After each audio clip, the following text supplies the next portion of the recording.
역시 검찰이 파악한 위례 신도시 특혜 의혹입니다. 2013년 7월부터 9월 사이에 유동규가 남욱을 위례 사업자로 내정하겠다라는 걸 보고합니다. 누구한테? 정진상 당시 성남시 정책비서관에게. 정진상 비서관은 오케이 승인해줬어요.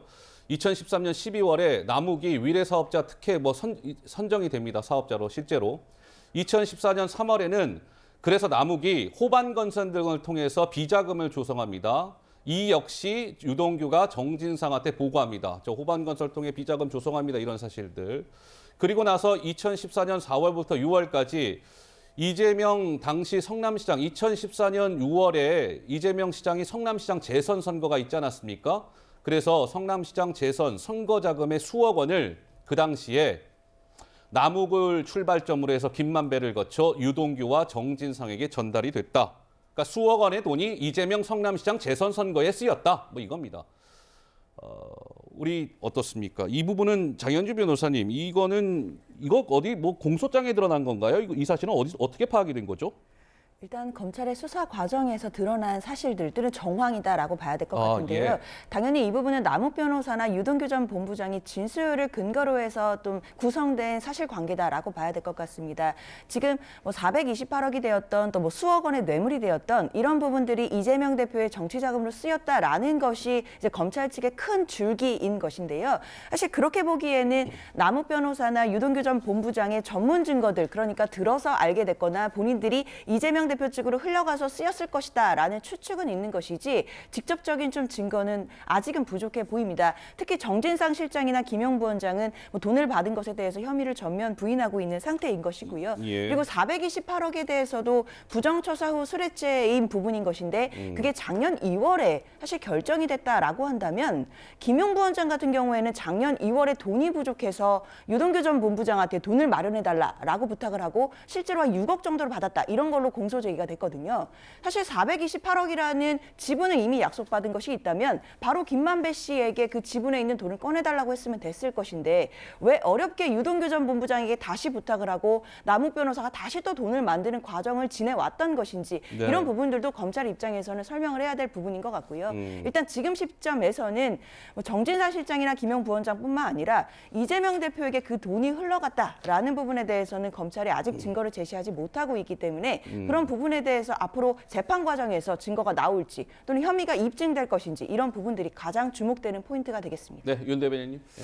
그 6억 정도 요구했을 시점에 그런 428억 원 요구한 게 뭐냐 이렇게 말씀하시는데 아니 돈이야 오고 가는 시점과 방법 누구로 받느냐에 따라서 다 다른 거죠. 남욱 변호사는 김만배 씨가 이재명 지사 측의 어떤 지분을 숨기고 있었다고 보는 것이고 그 둘 간에 이재명 측과 김만배 간의 얘기는 남욱도 잘 모르는 거예요. 이것도 별개의 루트로 봐야 되는 거죠.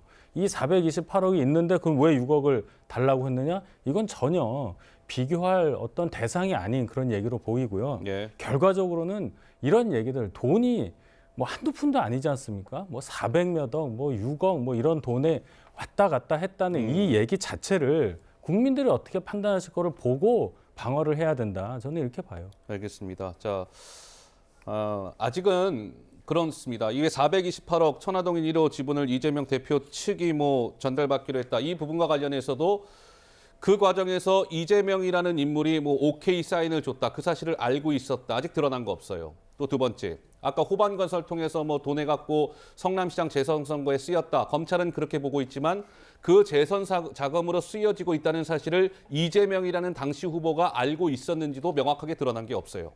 이게 가장 지금 중요한 포인트 아니겠습니까? 검찰은 그 부분에 대해서 열심히 수사를 진행 중인 것 같고 향후에 재판이 진행될 테니 그 사실관계도 하나, 둘, 셋 드러날 겁니다. 한번 지켜보도록 하고요. 자, 이번에는 이재명 대표의 이름이 한번 보시죠. 대장동 수사 정말 이재명만 남은 걸까요? 정진상 전 실장의 압수수색 영장에 이재명의 이름 석자 102번, 공소장에는 81차례, 김용 전 부원장 공소장에는 이재명의 이름이 몇 번? 57회.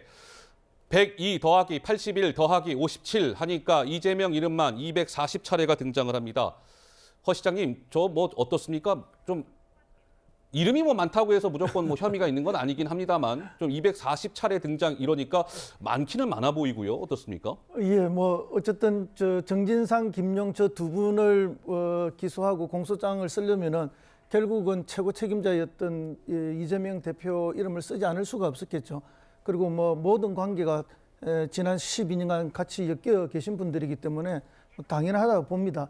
그러나 지금 그 1년이 넘는 수사와 재판이 진행되고 있고 또 200곳이 넘는 압수가 있었습니다. 그럼에도 불구하고 검찰이 숨겨두고 있는지는 모르지만 결정적인 증거를 제시해서 압박하는 것은 지금 없었습니다. 그렇게 본다면은 저 공소장의 내용을 100% 다 믿기는 좀 어렵지 않느냐 하는 그런 또 일부의 생각이 있는 것도 사실입니다. 네. 왜냐하면은 사람은 누구나 자기 유리한 진술을 할 수밖에 없습니다.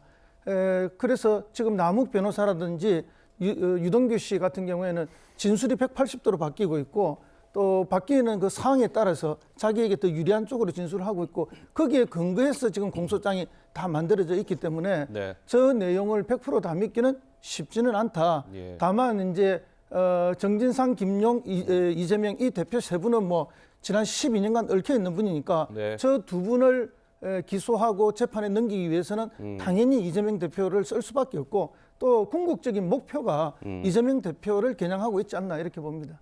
네, 이재명 이름만 240차례가 등장을 했다. 어쨌든 뭐 숫자가 모든 걸 말해주는 건 아니겠지만 그래도 240차례 많은 등장인 것만은 뭐 분명해 보입니다.